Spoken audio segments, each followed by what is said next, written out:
भागलपुर भूमि विवाद, Adani power project पर राजनीतिक आरोप और नीतिगत हकीकत। कांग्रेस का विस्फोटक खुलासा। 15 सितंबर 2025 को भारतीय राष्ट्रीय कांग्रेस ने नई दिल्ली स्थित अपने मुख्यालय में एक प्रेस कॉन्फ्रेंस आयोजित की, जिसने एक बड़े राजनीतिक विवाद को जन्म दे दिया। पार्टी के मीडिया और प्रचार विभाग के प्रमुख पवन खेरा ने केंद्र सरकार और प्रधानमंत्री नरेंद्र मोदी पर बिहार के भागलपुर में अडानी समूह को कोरियों के भाव में विशाल भूमि उपहार में देने का सीधा आरोप लगाया। यह आरोप बिहार विधानसभा चुनाव से ठीक पहले लगाया गया, जिससे इसमें राजनीतिक महत्व और समय को लेकर गंभीर सवाल खड़े हुए। मुख्य उपहार का आरोप। कांग्रेस द्वारा लगाए गए आरोपों का केंद्र बिंदु एक असाधारण भूमि सौदा था, जिससे के विवरण चौंकाने वाले थे। पवन खेरा ने दावा किया कि भागलपुर के पीरपैंती में 1050 एकड़ भूमि अडानी समूह को एक पावर प्लांट स्थापित करने के लिए दी गई थी। इस सौदे की सबसे विवादास्पद शर्त इसकी कीमत थी। 33 वर्षों के लिए मात्र ₹1 प्रति वर्ष का पट्टा। इस आरोप ने तुरंत ध्यान आकर्षित किया, क्योंकि यह राशि प्रतीकात्मक से भी कम थी। मामले को और गंभीर बनाते हुए खेरा ने दावा किया कि यह केवल खाली जमीन का टुकड़ा नहीं था। इस 1050 एकड़ भूमि पर आम, लीची और सागवान के लगभग 10 लाख मूल्यवान पेड़ मौजूद थे, जिन्हें कथित तौर पर भूमि के साथ ही अडानी समूह को सौंप दिया गया था। इस दावे ने विवाद में एक महत्वपूर्ण पर्यावरणीय और आर्थिक क्षति का आयाम जोड़ा, जो केवल भूमि के मूल्य से कहीं आगे था। दोहरी लूट का narrative. Pawan Khera This land is now government property. दोहरी लूट की Here is your संज्ञा compensation. एक ऐसा वाक्यांश जिसे बिहार के लोगों पर पड़ने वाले दोहरे This land is now बोझ government को property. उजागर करने के लिए Here is your किया गया compensation. था। इस नैरेटिव के दो मुख्य स्तंभ थे। पहला, लूट, संसाधनों का विनियोजन। पहला आरोप यह था कि भूमि या परियोजना बिहार के ही संसाधनों का उपयोग करके बनाई जा रही है। इसमें राज्य की कीमती भूमि, कोयला और पैसा शामिल था, जिसे एक निजी समूह के लाभ के लिए इस्तेमाल किया जा रहा था। महंगी बिजली की बिक्री। दूसरा और शायद अधिक प्रत्यक्ष आरोप यह था कि इस संयंत्र ने उत्पन्न बिजली बिहार के लोगों को ही बढ़ी हुई दरों पर बेची जाएगी।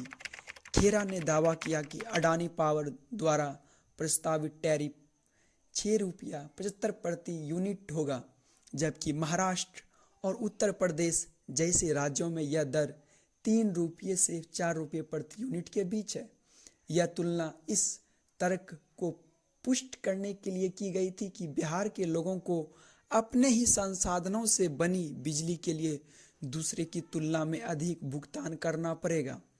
इस प्रकार कांग्रेस ने एक ऐसी तस्वीर पेश की जिसमें एक निजी कंपनी को This land has great potential for development. Indeed, with the right investment, it could benefit everyone. और But what फिर उसी संपत्ति का उपयोग करके बनाए गए उत्पाद को जनता को ही ऊंची कीमतों पर बेचा जा रहा था।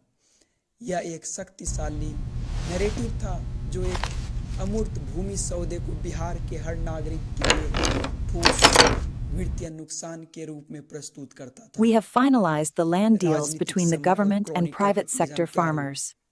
कांग्रेस ने इस सौदे के समय पर विशेष रूप से जोर दिया, यह तर्क देते हुए कि यह कोई सामान्य व्यावसायिक निर्णय नहीं, बल्कि एक राजनीतिक रूप से प्रेरित कदम था। पवन खेरा ने इस अडानी समूह के लिए एक विदाई उपहार, फेयरवेल गिफ्ट करार दिया। यह दावा करते हुए कि सत्तारूढ़ भाजपा ने आगामी बिहार विधानसभा चुनाव में अपनी निश्चित हार को भांपते हुए यह कदम उठाया है। इस आरोप को और पुख्ता करने के लिए पवन खेरा ने एक पैटर्न का हवाला दिया। उन्होंने दावा किया कि महाराष्ट्र धारावी पूर्ण विकास परियोजना झारखंड और छत्तीसगढ़ जैसे अन्य राज्यों में भी विधानसभा चुनावों से ठीक पहले अडानी समूह को महत्वपूर्ण परियोजना दी गई थी। इस पैटर्न का उल्लेख करके कांग्रेस ने भागलपुर सौदे को एक अकेली घटना के बजाय प्रणालीगत राजनीतिक संरक्षण और क्रोनी कैपिटलिज्म मोडानी के एक बड़े नैरेटिव के हिस्से के रूप में प्रस्तुत करने का प्रयास किया। इसके अलावा खेरा ने यह भी दावा किया कि 21,400 करोड़ की लागत वाला यह 2400 मेगावाट का पावर प्लांट मूल रूप से केंद्रीय बजट में एक सरकारी पहल के रूप में घोषित किया गया था, लेकिन बाद में सरकार कथित तौर पर पीछे हट गई और इस परियोजना को अडानी समूह को सौंप दिया। यह दावा सरकार की मंशा पर सवाल उठता था, यह इंगित करते हुए कि एक सार्वजनिक क्षेत्र की परियोजना को निजी लाभ के लिए बदल दिया गया। इन सभी तत्वों को मिलाकर कांग्रेस ने एक व्यापक और बहुआयामी हमला किया, जो केवल एक भूमि सौदे के बारे में नहीं था, बल्कि शासन, नैतिकता और सार्वजनिक संसाधनों के प्रबंधन के बड़े सवालों को संबोधित करता था। बिहार के विकास की मेगा परियोजना कांग्रेस के आरोपों के जवाब में अडानी पावर और सरकारी घोषणाओं से एक बिल्कुल अलग तस्वीर सामने आती है। यह नैरेटिव इस परियोजना को बिहार के औद्योगिक और आर्थिक विकास के लिए एक ऐतिहासिक मील का पत्थर के रूप में प्रस्तुत करता है, जो एक पारदर्शी और प्रतिस्पर्धी प्रक्रिया के माध्यम से हासिल किया गया है। परियोजना का आधिकारिक अवलोकन। आधिकारिक दस्तावेजों के अनुसार यह परियोजना भागलपुर के पीरपैंती में स्थापित होने वाला एक 2400 मेगावाट का ग्रीनफील्ड थर्मल पावर प्लांट है। यह संयंत्र अल्ट्रा सुपर क्रिटिकल तकनीक पर आधारित होगा, जिसे ऊर्जा उत्पादन में एक उन्नत और कम उत्सर्जन वाली तकनीक माना जाता है। परियोजना को 3 चरणों में विकसित किया जाएगा, जिसमें प्रत्येक चरण में 800 मेगावाट की एक इकाई शामिल होगी। इस परियोजना का पैमाना और इसमें किया गया निवेश इसे बिहार के लिए विशेष रूप से महत्वपूर्ण बनाता है। अडानी पावर ने इस संयंत्र और संबंधित बुनियादी ढांचे के निर्माण के लिए लगभग $3 बिलियन, लगभग 26,000 से 30,000 करोड़ के निवेश की घोषणा की है। यह निवेश राशि इसे बिहार के इतिहास में सबसे बड़े निजी क्षेत्र के निवेशों में से एक बनाती है, जो राज्य के ऊर्जा क्षेत्र में एक बड़े बदलाव का संकेत देती है। पुरस्कार प्रक्रिया की वैधता। उपहार के आरोप का मुकाबला करने के लिए आधिकारिक बयानों में एक औपचारिक और वैध प्रक्रिया पर लगातार जोर दिया गया है। यह नैरेटिव इस बात पर केंद्रित है कि परियोजना को मनमाने ढंग से नहीं दिया गया, बल्कि एक स्थापित प्रक्रिया के तहत जीता गया था।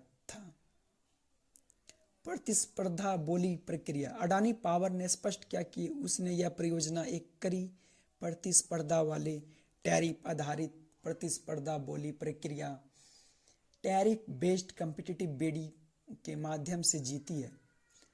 सबसे कम बोली लगाने वाला कंपनी सबसे कम बोली लगाने वाले लोएस्ट बीडर के रूप में उभरी, जिसने ₹6.075 प्रति किलोवाट घंटा की KWH की अंतिम आपूर्ति कीमत की पेशकश की, जिसमें कह सकते हैं 6.075 प्रति किलो KWH।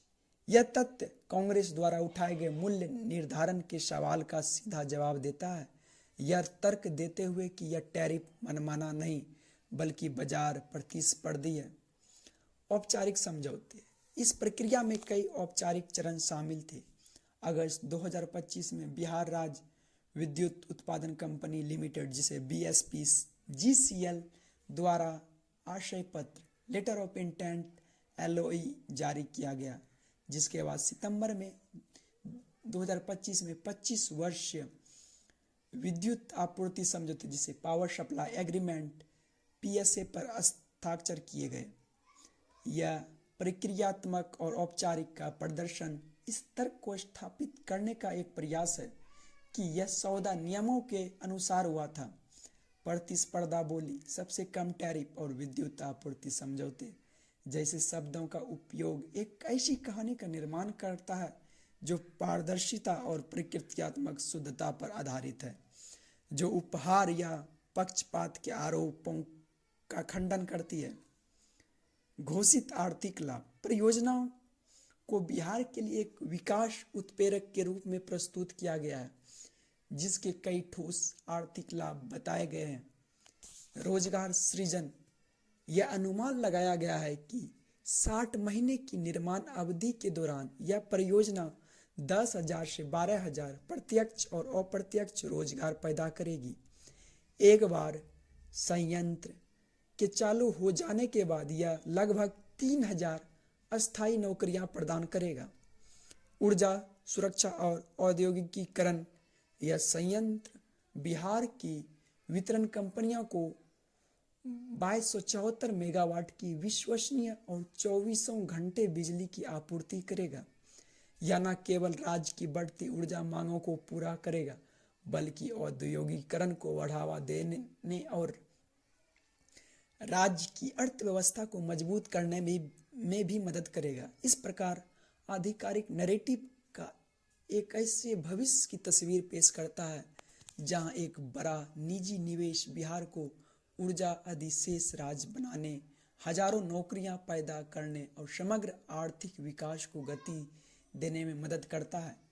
यह एक ऐसी कहानी है जो प्रक्रियात्मक वैधता और आर्थिक प्रगति पर आधारित है, जो विपक्ष द्वारा लगाए गए आरोपों का एक शक्तिशाली प्रति आख्यान प्रस्तुत करती है। चलिए चलते हैं नीति बनाम पक्षपात।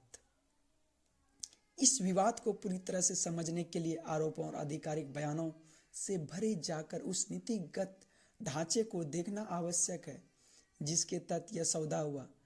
क्या अडानी समूह को दी गई भूमि एक असाधारण पक्षपात का मामला था, या बिहार सरकार की अपनी औद्योगिक नीति के तहत एक स्वीकृत प्रथा थी? इस सवाल का जवाब बिहार औद्योगिक निवेश प्रोत्साहन पैकेज 2025, जिसे BIP 2025 में निहित है।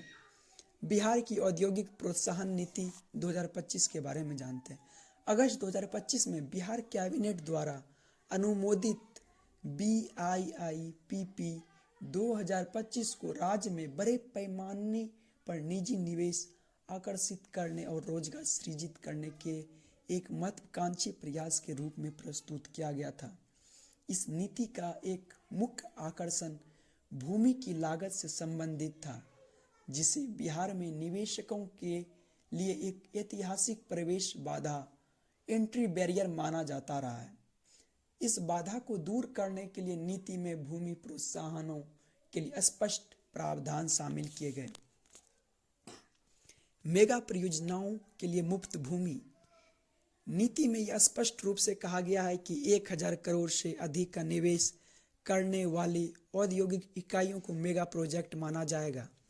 ऐसी परियोजनाओं के लिए सरकार 25 एकड़ तक की भूमि मुफ्त या 1 रुपये के टोकन राशि पर आवंटित कर सकती है।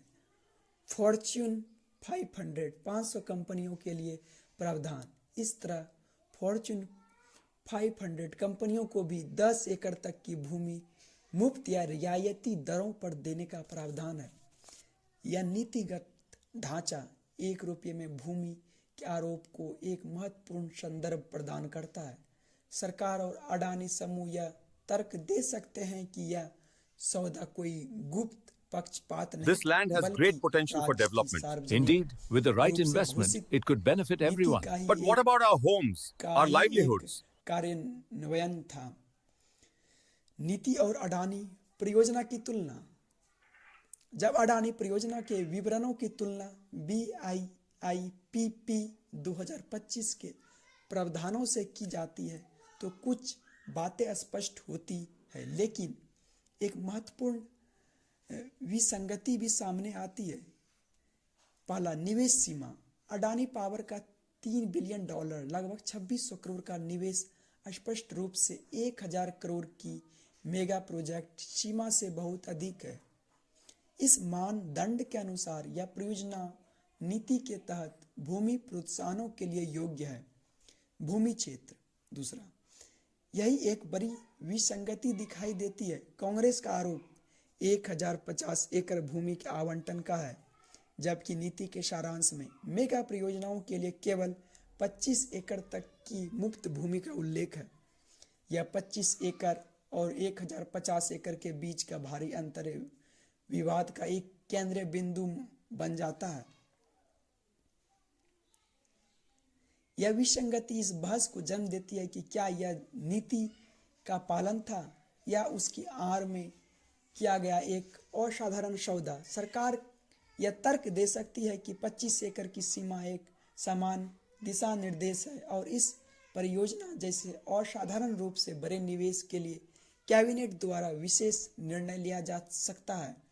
वहीं विपक्ष इसे इस बात के सबूत के रूप में प्रस्तुत कर सकता है कि यह सौदा नीति के दायरे से बहुत आगे निकल गया और यह एक विशेष उपकार था।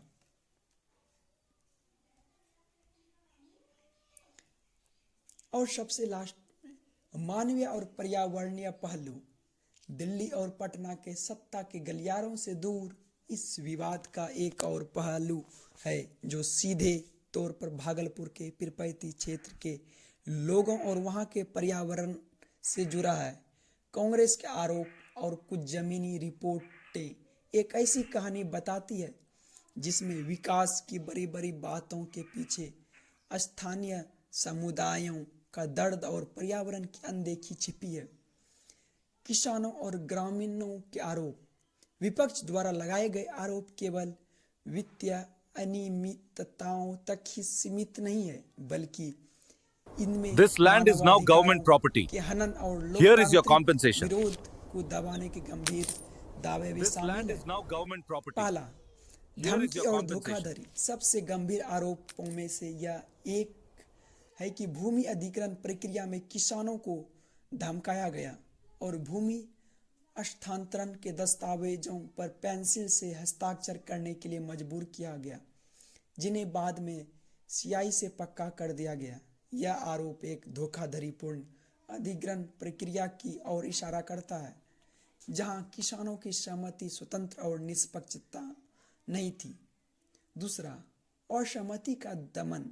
यह भी आरोप लगाया गया कि जब प्रधानमंत्री नरेंद्र मोदी इस क्षेत्र के दौरे पर थे तो स्थानीय ग्रामीणों को नजरबंद कर दिया गया ताकि वे किसी भी तरह का विरोध प्रदर्शन न कर सके। यदि यह सच है तो यह लोकतांत्रिक अधिकारों के दमन का एक गंभीर मामला है। तीसरा, अन्यायपूर्ण मुआवजा। कुछ जमीनी रिपोर्टों में यह भी दावा किया गया है कि भूमि के लिए दिया गया मुआवजा एक समान नहीं था। अलग अलग ग्रामीणों को अलग अलग दरें मिली, जिससे समुदाय में गुस्सा और अन्याय के भावना पैदा हो गई।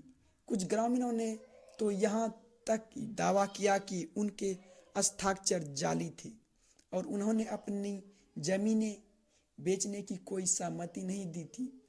यह आरोप एक तस्वीर पेश करते हैं जहां विकास परियोजनाओं को स्थानीय लोगों पर थोपा गया, उनकी चिंताओं को अनसुना किया गया और उनके अधिकारों का उल्लंघन किया गया। पर्यावरणीय लागत, इन्वायरमेंट कॉस्ट। इस विवाद का एक और महत्वपूर्ण और ठोस पहलू इसका पर्यावरणीय प्रभाव है। कांग्रेस के आरोपों के अनुसार यह परियोजना जिस भूमि पर बन रही है वह कोई बंजर भूमि नहीं है, बल्कि एक उपजाऊ बाग है। लाखों पेड़ों की बलि। इस 1050 एकड़ भूमि पर आम, लीची और सागवान के लगभग 10 लाख पेड़ होने का अनुमान है। इन पेड़ों का कटना न केवल एक बड़ी पर्यावरणीय क्षति होगी, बल्कि यह स्थानीय समुदायों के लिए आजीविका का एक बड़ा स्रोत भी छीन लेगा जो इन बागों पर निर्भर है। कथनी और करनी में अंतर। पवन खेरा ने इस विरोधाभास की ओर भी ध्यान दिलाया कि एक तरफ सरकार एक पेड़ माँ के नाम जैसे वृक्षारोपण अभियानों को बढ़ावा देती है, तो दूसरी तरफ एक कॉरपोरेट परियोजना के लिए 10 लाख पेड़ों को काटने की मंजूरी देती है। यह तर्क सरकार के पर्यावरण नीतियों में कथित पाखंड को उजागर करता है। यह मानवीय और पर्यावरणीय कोण इस विवाद को एक नया आयाम देता है। यह दर्शाता है कि कैसे मैक्रो इकोनॉमिक नैरेटिव जैसे कि $3 बिलियन का निवेश और 2400 मेगावाट क्षमता जमीनी स्तर की वास्तविकताओं से बिल्कुल अलग हो सकते हैं, जहां सरकार और कंपनी भविष्य में पूरे राज्य को होने वाले अमूर्त लाभों की बात करते हैं, वहीं स्थानीय समुदाय अपनी जमीन, अपने पैर और अपनी आजीविका के तत्काल और ठोस नुकसान का सामना कर रहे हैं। यह विवाद विकास के उस क्लासिक दुविधा को उजागर करता है, जहां बहुसंख्यकों के लिए भविष्य की समृद्धि का वादा अक्सर कुछ लोगों के तत्काल विस्थापन और अधिकारों के हनन की कीमत पर आता है। इस पर आधिकारिक चुप्पी और अनौपचारिक प्रतिक्रियाएं किसी भी बड़े राजनीतिक विवाद में संबंधित पक्षों की संचार रणनीति उतनी ही महत्वपूर्ण होती है जितनी कि उनके द्वारा दिए गए तथ्य। भागलपुर भूमि सौदे के मामले में केंद्र सरकार, बिहार सरकार और अडानी समूह की प्रतिक्रिया या उसकी कमी अपने आप में एक कहानी कहती है। This land has great potential for development. Indeed, with the right investment, it could benefit everyone. But what about our homes, our livelihoods? चुप्पी की दीवार। विवाद भड़कने के दिन कई प्रमुख समाचार एजेंसियों ने एक महत्वपूर्ण तथ्य दर्ज किया। आरोपों पर केंद्र, बिहार सरकार या अडानी समूह की ओर से कोई तत्काल प्रतिक्रियाएं नहीं आई। A system where family members, friends of government officials, and business leaders are given unfair advantages in the form of jobs, business deals, and loans. राजनीतिक और कॉर्पोरेट जगत में एक त्वरित और जोरदार खंडन की उम्मीद की जाती है, ताकि नैरेटिव को नियंत्रित किया जा सके और आरोपों को राजनीति से प्रेरित बताकर खारिज किया जा सके। लेकिन इस मामले में एक समन्वित चुप्पी देखी गई। इसका एक संभावना कारण यह हो सकता है कि एक औपचारिक खंडन के लिए उन्हें ₹1 के पट्टे जैसे असहज दावों को सीधे संबोधित करना पड़ता है। यदि वे इसकी पुष्टि करते तो यह सार्वजनिक रूप से खराब दिखता, और यदि वे इसका खंडन करते तो यह तथ्यात्मक रूप से गलत हो सकता था। यदि पट्टे के दस्तावेजों में वास्तव में एक सांकेतिक राशि का उल्लेख हो, इसलिए चुप्पी साधकर उन्होंने आरोप के सबसे हानिकारक की पुष्टि करने से परहेज किया और कहानी को महज राजनीतिक शोर के रूप में चित्रित करने की अनुमति दी, जो प्रतिक्रिया के लायक नहीं है। अनौपचारिक प्रति नैरेटिव। हालांकि कोई औपचारिक प्रेस विज्ञप्ति या बयान जारी नहीं किया गया, लेकिन मीडिया में कुछ अनौपचारिक प्रतिक्रियाएं सामने आई जो संभवतः आधिकारिक बचाव की दिशा का संकेत देती है। एक रिपोर्ट में उल्लेख किया गया है कि भाजपा सूत्रों का कहना है कि परियोजना ने उचित प्रक्रिया का पालन किया। एक अन्य रिपोर्ट में कहा गया है कि राज्य के अधिकारियों ने तर्क दिया है कि भूमि आवंटन औद्योगिक विकास के लिए मिसाल का पालन करता है और कानून के अनुसार मुआवजा प्रदान किया जा रहा है। This land is now government property. Here is your compensation. This land is now government property. Here is your इस compensation. मामले में कोई आसान जवाब नहीं है। यह एक सूचित निष्कर्ष पर पहुंचने के लिए दर्शकों और नागरिकों को महत्वपूर्ण सवालों पर विचार करना चाहिए। क्या यह नीति थी या पक्षपात? क्या 1050 एकड़ भूमि का एक सांकेतिक राशि पर आवंटन बिहार औद्योगिक निवेश प्रोत्साहन नीति का एक वैध उपयोग था, या एक असाधारण और अनुचित पक्षपात का प्रतिनिधित्व करता था? 25 एकड़ की नीतिगत सीमा और 1050 एकड़ की वास्तविक आवंटन के बीच के भारी अंतर को कैसे उचित ठहराया जा सकता है? दूसरा, क्या नीति में पर्याप्त सुरक्षा उपाय है? क्या राज्य की औद्योगिक नीति स्वयं किसानों के अधिकारों और पर्यावरण संरक्षण के लिए पर्याप्त सुरक्षा उपाय प्रदान करती है, या इसके प्रोत्साहन बड़े निगमों के पक्ष में बहुत अधिक झुके हुए हैं?